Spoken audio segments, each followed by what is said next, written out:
Okay, yeah, today I'm bringing Semantic MediaWiki towards natural science. My name is Stier, and my background is I started studying material science and recognized there was no computer science at all, and therefore I added informatics on top. And later, after I finished my PhD, I was in charge of develop some digitalization strategy at the Fraunhofer Institute where I was working. And that was my beginning, getting to know Semantic MediaWiki. And in the last 2 years, we grown up a small team. And I want to show you now the results that we have achieved so far.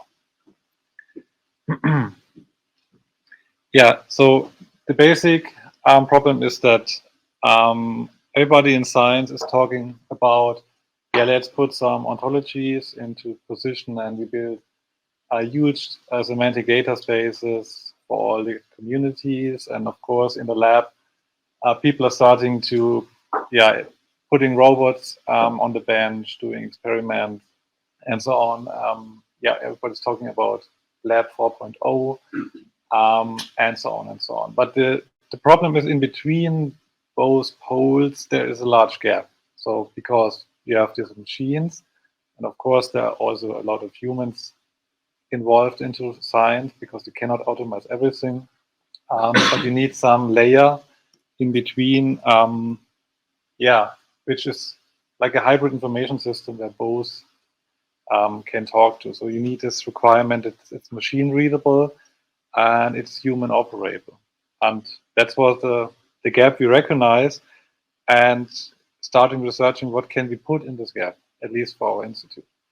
And we found a lot of tools, electronic lab journals, databases, commercial, open source tools, but everything was quite limited in its scope and it was not flexible to adapt it. But then, we found Semantic MediaWiki and said that's kind of a tool that can be adapted to most everything. And we built a custom variant of it we call now OpenSemanticLab because it's focused really on science. Okay, so what is the idea? So we want to try to make kind of a metadata platform. So it's not that we want to store all the raw data science generates, so it's just that the metadata that is done machine readable. We want it to be open source, and of course it should be highly adaptable to any scientific domain. And who should be involved? Of course, that's not limited one scope, that we just want to make a tool that is usable in the lab itself, but also should be some benefits for data scientists that work with data that was generated in the lab, but also the scientists that generate the knowledge, and also engineers that reuse the knowledge to build machines and processes from it. Yeah, regarding the stack, so can go into detail, but of course, on the one side, we have the MediaWiki stack, the Semantic MediaWiki, and all the custom templates and stuff and so on, and also custom extensions. But we also add on the other side tools like Jupyter Hub to it because we need to work with the data. We need to make complex analytics. We have users that are more on the front end located, but we have also experts on the other end of the data. And also we want to, of course, we want to connect external tools like simulation modeling tools, and of course the devices that are in the lab. And of course, you also we build also, of course, on Docker visualization to keep the things encapsulated. Yeah, to show you some demos so far. Yeah, so of course you can do very basic stuff in the Semantic MediaWiki.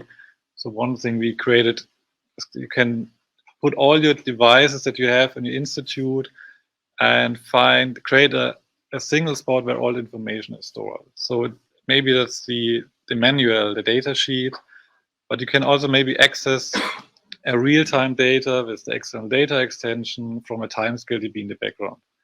And you can also put some dashboard, live dashboards there. So that people know, if I want to know something about a device, I can find it on this page and not distributed over 3 different locations. Another thing is the reuse of course, external data. So, of course, we are dealing with materials, also hazardous materials like, ethanol is a simple example. So there are large databases in the background like PubChem existing. So why not fetch the data from there instead of maintaining their own system? And also, what's also critical, so if somebody has one batch of ethanol, he can put it into a room in the institute, and the room then can tell you what is inside the room. You can have devices in the room, and you can have a box in the device, and you can move the box, and then the content moves. And every room is in a level of a building, and every level of a building is in a building, of course. So all the basic features of the MediaWiki are really useful for research institute. Okay, but of course, it's not all about the common knowledge institution has, but also you want to create a new knowledge that is more unstructured. And that's why we thought about what can we do if somebody has just a new idea and there's no schema at all. Therefore, we create this knowledge base feature. So there you can create just a new term. So maybe you don't know what it is yet, but you just create it. And of course, that's also the point where we rely on UUIDs. So there is no human readable page title, but of course a display label. So that's an empty container, and now people can start to fill it with any content. And here we add, because it was also a requirement, if people working in the lab, of course, they need to write some visual edits like usual. But of course, they really ask for multimedia content like images, videos, of course, but also like drawing something by hand, or make a drawing and so on. It's all the stuff we, of course, it's hard for those people to use a template. So we try to integrate everything that can be put into a wiki page, also in the toolbar, also kind of a spreadsheet editor. Of course, it's hard to make all editors work at once. So we have a two-stage process. So you have to put in those building blocks also for chemical editing, chemical reactions, for example. And then you have to save this in this visual editor. And then all these building blocks render an empty spot. So that's, of course, derivated from the Draw.io extension. And then people can just fill these empty blocks with some handwritten art, for example. And then it's just put into the page, and you can edit at any time later. You also already know maybe Draw.io, so that's not nothing we edit here. It's already existing. Very nice tool. And also spreadsheets are, of course, people love Excel sheets.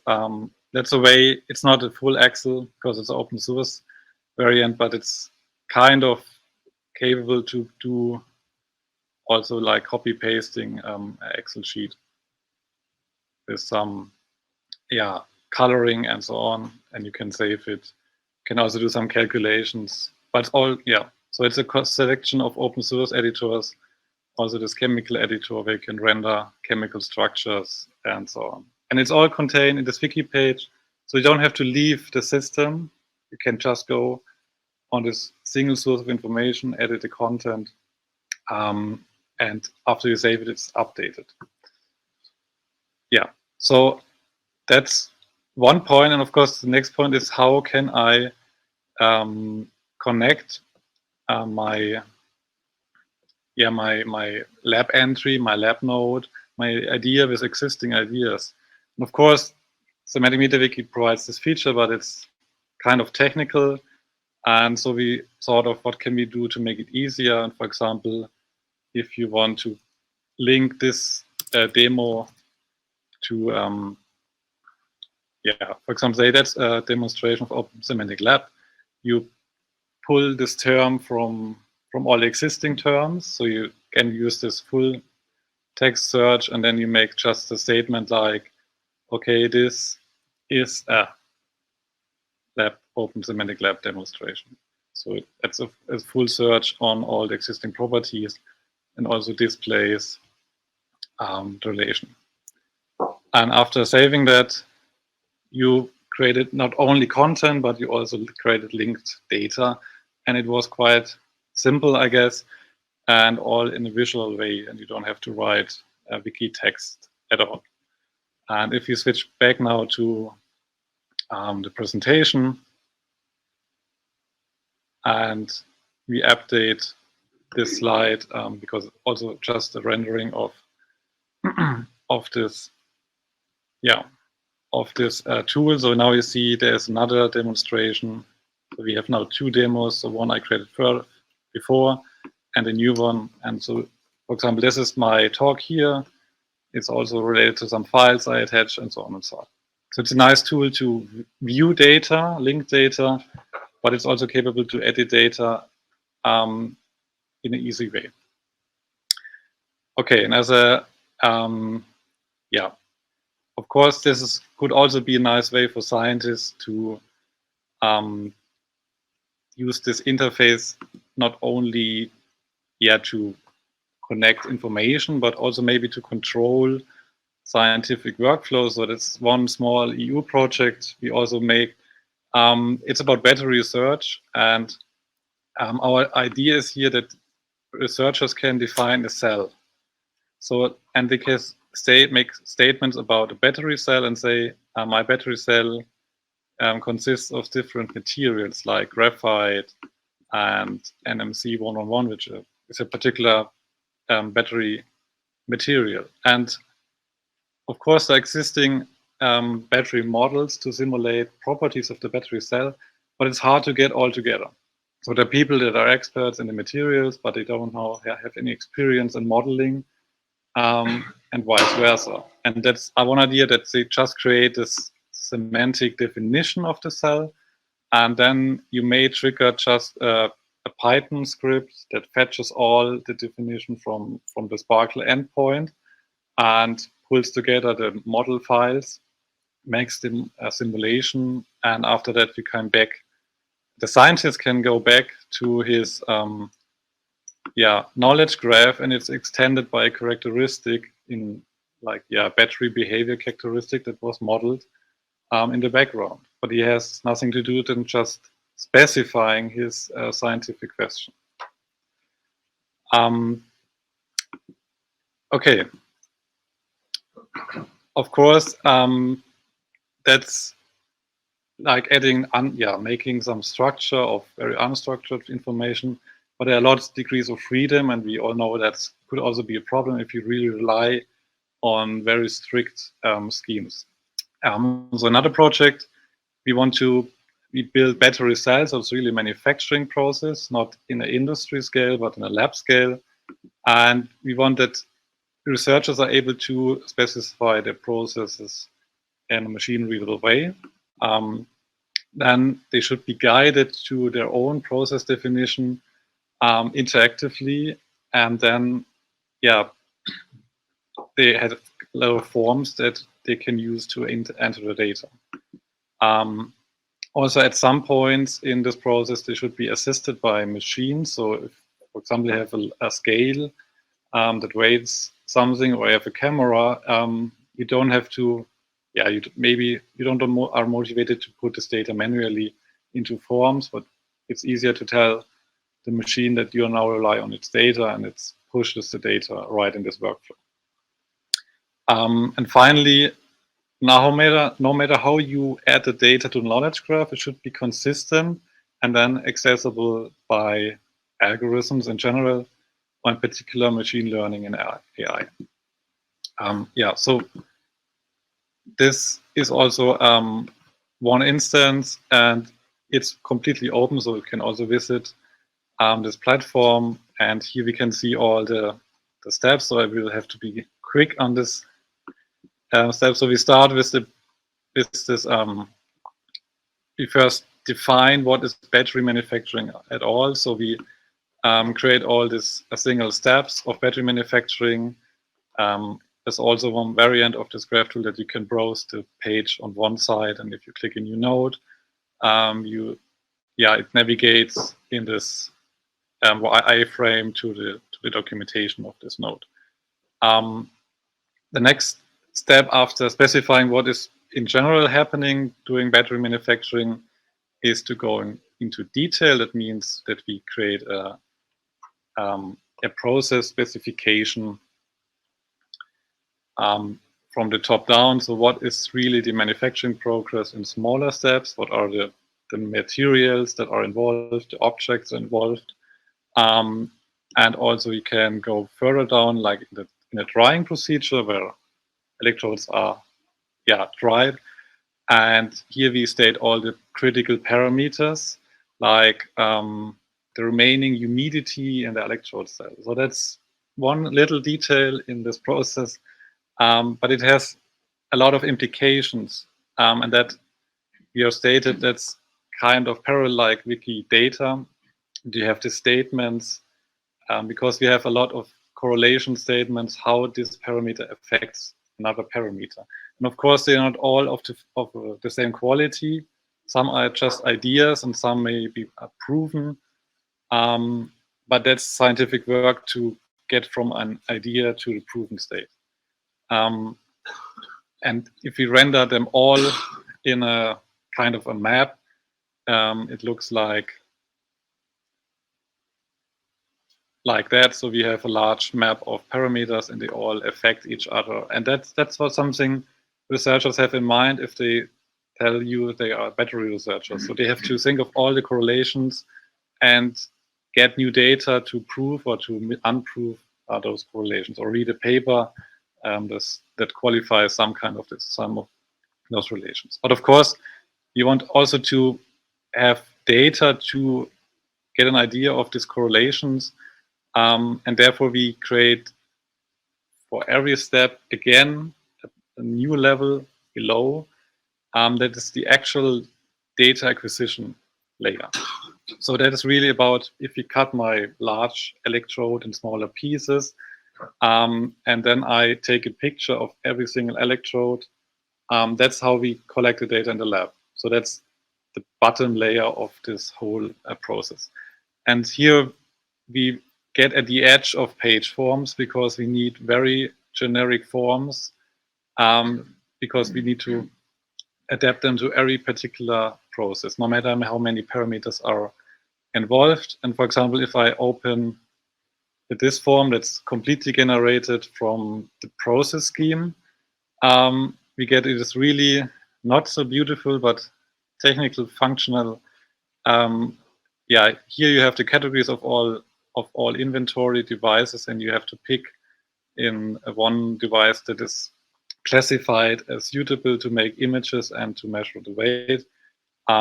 Then you have a lot of fields where you can enter a physical property, which is the mass in this case, and also get the units that are valid. And here you get a lot of upload forms for the electrode images, and every information is also mapped to the object that's involved in the project, in this workflow. So because if you measure if you get 6 images of electrodes, you have to remember which image is of which electrode. Okay, so but that's really the edge of page forms, what they can really handle, and I will discuss at the end what we can do in the future. And that's also something where we also enable the machines to upload the data themselves. So you can do that by hand, but you can also go to a machine dashboard and trigger the data upload there over the MediaWiki API. Okay, that's a lot of forms, but the best thing about it, so if people really fill out these forms for every step, there are a lot of steps, a lot of forms, they finally end up in this metadata structure. So every step adds a new set of information to the knowledge graph, and it's becoming really huge. And to speed it up, I will switch to one that's already expanded. So this is the knowledge graph of one single battery cell that we produced, and we have here every single step where we can zoom in. For example, that's the first step where we're just talking about. So here we have the images of every electrode. We have the weight of every electrode. We can go to the next process, like the drying procedure, where we have a duration and a temperature, and so on. And at the end, there is the end-of-line test, where we characterize the battery cell. And you can imagine that's the structure you can work with if you want to ask questions like, do kind of little defects on the electrode, like a scratch or particle, affect the end-of-line performance that is located at a completely different step in this process. And now an algorithm can access all the data without you writing any hard-coded queries, because you have this repeatable structure of materials getting transformed.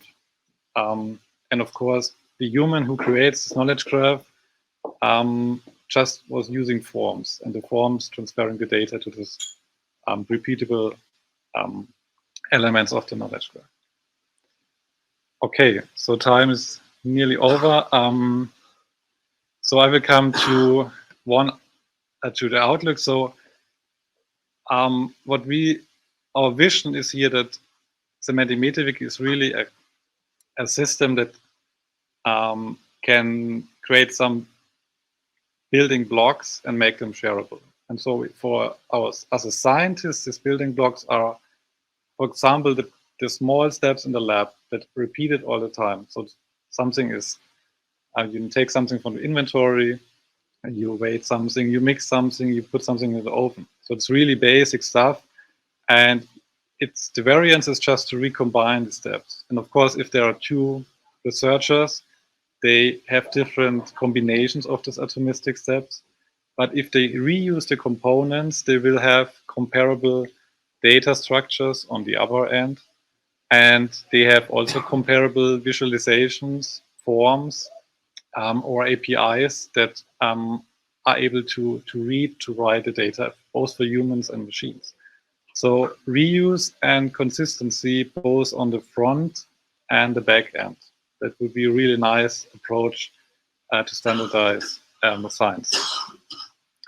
And in more particular detail, so we also worked on these limitations of page forms, because they are not really made for the deeply nested structures we need for science. So what we came up with is that, what about transferring wiki template code to JSON and use an underlying JSON scheme? For example, you can use this general scheme to specify, to general add metadata to a document. And of course, every document has particular metadata. An image has a resolution, and a Word file has not. So you can use sub-schemes and link to them, and they are also referred by URI. And you can just put multiple schemes together. Okay, that was a double namespace, and so on. So I will not go into detail here. And the sub-schemes says you can add additional information from one of these schemes. And if you use this really great JSON editor JavaScript framework, you get a complete form from it, just from the scheme you define. And here below, for example, you had this add specific, which can you select one of the schemes you define. So if you select document, you get other fields.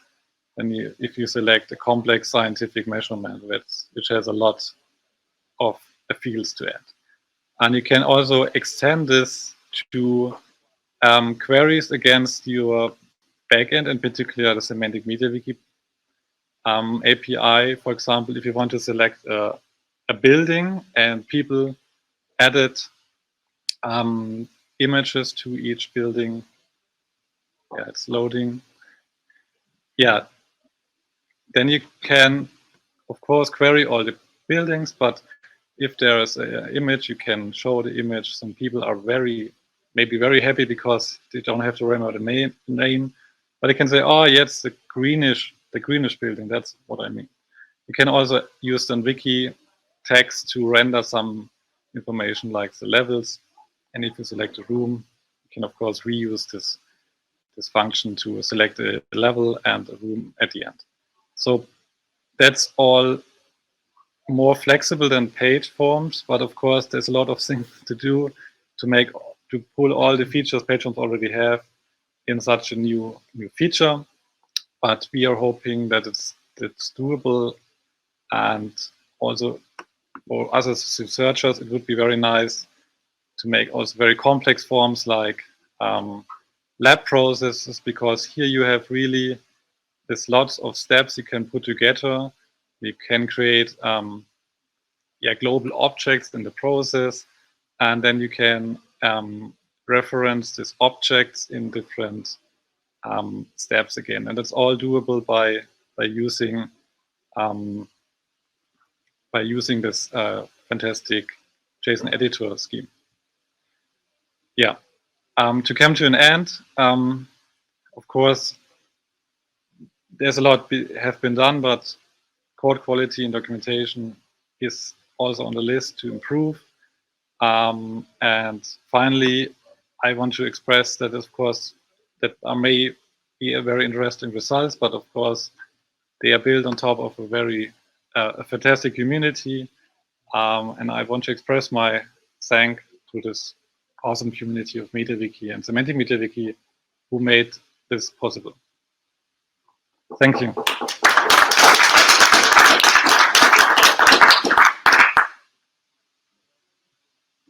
Thank you, Simon. I thought it was quite an impressive talk, to be honest. And we should have a talk about, well, this afternoon is the OpenCSP. I've seen some things that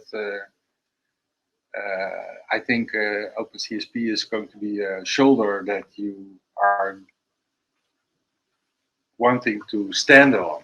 Yeah, that may be a good idea. That's my impression, because you are showing a lot of very nice things. And Frans. Yeah, 2 questions. Have to go there? Yes, please. It's a very beautiful tool. I'm working in the lab environment, so I know there you are on the Hi. People can see you. I'm working on the lab environment, so I recognize the stuff you're doing semantic annotation with. It's a very beautiful tool. I have 2 questions. One is, ontologies you use to store your information are not always complete. So the experimenter or the scientist should have the possibility to create new ontologies of parts or add ontologies. Is there a possibility in your system already? Yeah, so our vision is regarding ontologies is, yeah, as we already discussed, so there are this very fine structured and condensed ontologies which make a lot of work, and on the other hand you have all the unstructured content, and 99% of the people working in this unstructured space. And if you look at this graph tool, it's one option for people to put at least some structure into their data, into their ideas. And of course, this does not force you to use an ontology, but you can reuse the terms and you create new ones. So maybe it's not that people are able to create a new ontology directly from scratch with a simple graph tool, but maybe to make all the examples and reference cases for ontology experts to make one. But it's like a pre-step for it. So we're talking about the missing a morph phase of knowledge. We have this liquid phase, everything is going up and down, and we have this crystal phase, Yeah. like ontologies. But what is about a more phase that is kind of, it is about to crystallize. But it would be very nice if you have this intermediate situation where the domain expert can start off with, well, this should be an ontology, which can be enriched and made consistent with other parts, which can be taken over by the bioinformatics. Yeah. But if that would be included in this environment, it would be nice. Another question is, we generate new results. Is there also a possibility to put these results semantically in this system by using, for instance, write fields application where you can semantically tag a spreadsheet? Is this possible within your system? Not yet. So we have this Excel sheet, but it's just a container. But it is a JSON representation of the spreadsheet. Okay. So it would be easy to create a scheme or create a JSON editor scheme to edit a scheme that represents the Excel file. Okay. And some people can upload a file, but maybe you can then say, please use a certain structure, and then it could be transferred and imported. Yeah. Okay, thank you very much. Yeah, I think the advice is to